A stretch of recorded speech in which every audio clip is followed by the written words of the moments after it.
I felt that the book I just wrote was really geared to your generation, younger people. The book is actually a kind of, if you want to use the highfalutin word, an intellectual autobiography. It's what I learned from my life's involvement in politics, and in lieu of writing an autobiography, I thought I would write this instead, and it would be passed on to you, young people, so they can, to whatever extent it may be, they could benefit from the mistakes I made, and also occasionally the right things that I did. Cool. That's good. All right, so to begin, when is the book going to be released? Hopefully around November. November. I'm right now trying to put the finishing touches on the actual manuscript, but then there are still many stages in the publishing, to get to the publication of the book. The book has to be typeset, and errors always enter or creep in when you make the transition from like a Word document to typesetting. Gotcha. Then after the typesetting is the only time you can write the index, because the index refers to page numbers. So until we know what the pages are going to look like, we can't do the index. So there's still the stage of the index, and then there are successive stages of correcting all the errors that crept in from the transition. Now, and then there's another problem. When you start correcting the errors that entered in the typesetting, that changes the page numbers of the index. Wow. So it's a hoopla. So it's a very long process. Writing a book is just from the technical side. The technical side is excruciating. How involved are you with the logistics? Well, it depends on the size of a publisher. Yeah. If you have a large publisher, they have a separate department for everything. Yeah. It's highly specialized. There's a real refined division of labor. Yeah. But when you're dealing with a small publisher who basically is running the operation from his or her back pocket, you're very involved. Really? You're very involved. What is the benefit from transitioning from Word document to, what did you say? It's typesetting. Typesetting? What is typesetting? It's just a different format for the actual publication of a book. So you have to reformat a Word document as a publishable book document. The publishable form, that's pretty much specific to book format, literally the tangible book format, or is it something You know else? what? I don't know. Okay. I just know there is submitting the manuscript and then the typesetting stage or phase, and that's always a nightmare for me. For the typesetting, is it gets botched up. Is it a software or is it an actual I don't know. device? I don't know what it is. I'm think sure there the would technology has changed a lot. Yeah, that's what I was gonna say. You would think there would be technology to pretty much alleviate this whole craziness. No. Okay. No, there are always errors creeping in. Sometimes myself and my old editor, we would go mad. Yeah. I mean, last time I actually said to my publisher, forget it, I will hire a typesetter to do the work. And I paid somebody to do it because cool. my editor, Maren Hackman, and I, we decided that the typesetter I had must have been on drugs. Must have been on drugs, because each time we asked her to enter one correction, it came back with the correction entered and 5 new errors. Wow, yeah. And 5 new errors. So we went absolutely mad, hired somebody, and that was that. Was it expensive to hire somebody? I would say, well, it depends on what you consider expensive. Oh, I okay. consider eating out expensive. No, other people do not. This must have been a foot and an arm. Okay. All right. Well, one thing I noticed about your writing style and stuff, you're actually much more wittier and funnier than I was expecting. Mm-hmm. Your little jibes and the ironies you pinpoint, and then sort of make into witty statements, and yeah, it was good. A quote came to me while thinking about this. If you want to tell people the truth, make them laugh. Otherwise, they'll kill you. You know who said that? No. Oscar Wilde. You haven't heard Wilde. this? Yeah, Of Wilde. course, Wilde. Yeah, so that's that was cool. Well, he was first rank wit. Yeah. He was very funny. Cool.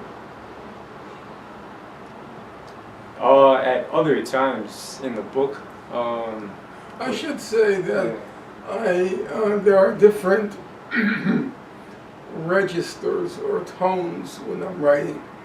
If I think something is just contemptibly stupid, I'm going to say it, and I will ridicule it because people are making big bucks and they're disorienting other people with their idiocies, and I'll say it.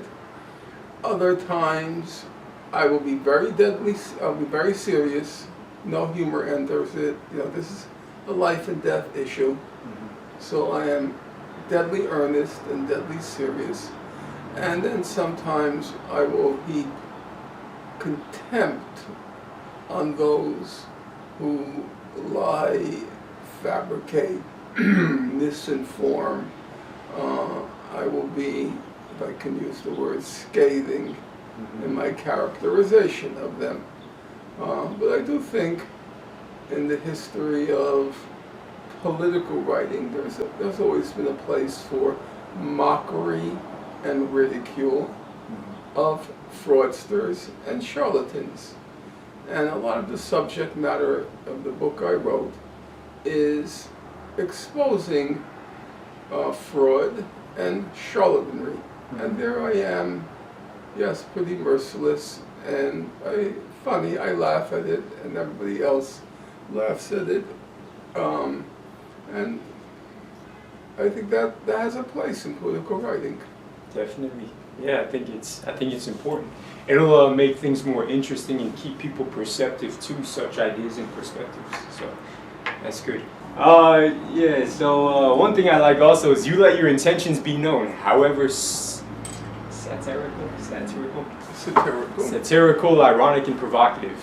You let your intentions do the talking in a free and uninhibited manner, giving way, of course, to entertainment and subtle informatives for the reader. You're politically incorrect, which is... I'm not politically incorrect in the sense that I want to make a display of myself. Yeah. I'm politically incorrect in the sense that if something defies reason, defies logic, I'm going to call it out. I don't think males have babies. I'm sorry. That is not a sensible statement in my point of view. I do not believe, as it's now popular to say, that people have babies. No, women have babies. And that's not being, in my view, it's not being politically correct. It's desperately clinging to truth against this or that passing fad. Yeah, it's honest and it's bold, and especially in this day and age, with the people who do have other beliefs, such as the ones countering what you just mentioned, it kind of indirectly tells them to, shut the F up in many ways, in an intellectual and logical and reasonable way. I'm not going to shut anyone up, but you're not going to shut me up. Yeah. I'm not going to tolerate stupidity. Now, you can say every stupid thing you want. That's your business. But if you think I'm going to abide by it, if you think I'm going to accept it, if you think I'm going to be browbeaten into aping your idiocy, well, you're barking up the wrong tree. It's not going to happen. Did the Israel-Palestine issue teach you to be very sort of strong and meticulous in such ways, or is this a part of your character naturally in your upbringing? No, I like how also you, like I told you, it's a bit of a slow start at first, just my personal opinion, because I'm not too much into history and background. But yeah, it sheds a lot of great light on the history and context of cancel culture in general. And so yeah, we'll get into that as well. Anyways, all right, let me continue going on maybe to the more pertinent questions here. It's also interesting, you know, your book, I viewed it as sort of like an inverse guide for how activism works best, and the logic and reasoning and cues behind such progressive advancements, making concrete steps toward change. In that sense, it's a historical book, providing perennial tenets of rationale and pragmatism toward the idealism required for headway change, in a sense. So yeah, all right. Let's see. Another thing. Okay, have you heard the term mansplaining? You know what mansplaining is? So some of it, some of it was tough to read because the semantics. You really delve into the semantics of certain language and certain words and context. You know, I got lost and confused amidst. You know, that's on me. Not to say like it's not good writing or anything. It may be on me. No, may, sometimes it may, as I said. No. But no, it was. Yeah, it's. I don't know how to describe it. There's like a complexity to it, but the simplicity outcome is there as well. You know, so it's kind of like you're holistically and wholesomely targeting a very specific, emphatic point being made, and I think in the nuance of it, it contributes to the whole frame of the picture as well. But those little troughs and going down in the roughs of the cave, those are interesting and a little difficult to survive sometimes. Yeah, it could have been difficult. I recognize that. No, that's good though. It's good.